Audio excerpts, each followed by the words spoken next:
این موجگیرها در کلاب روز به روز زیادتر میشوند. شرکت‌های مخابراتی میگویند از همین راه سرعت اینترنت را بلند و خدماتشان را بهتر میکنند.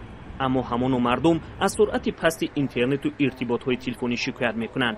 بانک‌ها که به اینترنت کارشان سخت میشود، گاهی به اینترنت میمانند. ساکنان هم گاهی در نزد بانکمت‌ها ساعت‌ها انتظاری میکشند. در تمام شهران است. خود همین شهر کلاب باز اگر بگیریم همین مردم همینجا زندگی میکردگیم باز همین یک ماه اخیر شد دیگه اینترنت بعضی وقت یک ساعت 2 ساعت تماما نیست تماما.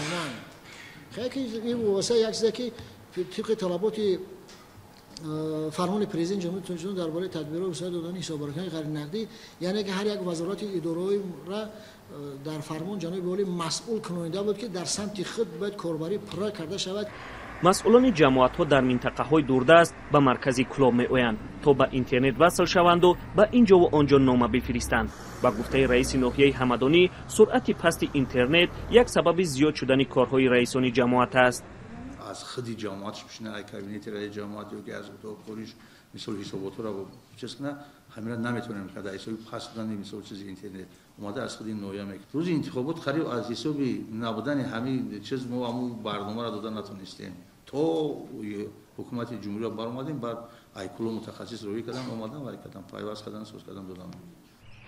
در ناحیه فرخار در مرز با افغانستان مشتریان گاهی به موج شرکت‌های همسایه کشور وصل می‌شوند.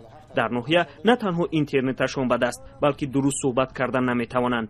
رئیس ناحیه در 6 ماه 3 بار به شرکت‌ها نامه زده است. آنها گفتند که زیاد بودن مشتری و کمبودی موجگیرها سبب پیش آمدن مشکل می‌شود. وعده دادند که حل می‌کنند اما کی معلوم نیست. در ناحیه فرخار 3 تا پادستانسیا бошад, او باید 5 تا دیگه پادستانسیا иловатан шинонданад. یک ячейки پادستانسیا 50 نفر کش شدگی бошад, او در اصل 200 نفر کش شدگی. مقصد 3 مرتبه 4 مرتبه загруженность колонн. این маблағҳои иловагӣ мешавад ки мо 2 دیگه پادستانسیا варда мечаспонем гуфтагӣ ваъда карагӣ. شکایت رئیسان برخی از شهر و ناحیه‌ها در حالی است که خدمات علاقه از صفت خوب و ارزان شدن قیمت خدمات میگوید. در مرکز کلاب کارها برای اصلاح وضع ادامه داشته است. در همه با آیا جای گفتن بیشتر مردم جمع میشود با همونجا دستگاه مخصوص وصل میکنیم. نو خودشون مالکای میدونن که در همین سمت همین خیلی کمبودی دوران همین خیلی نورسایی هستن. با اجازه دادیم که در باغ فرهنگی همون دستگاه مخصوصی برای که زیاد کردن این قوای اینترنت وصل کنند.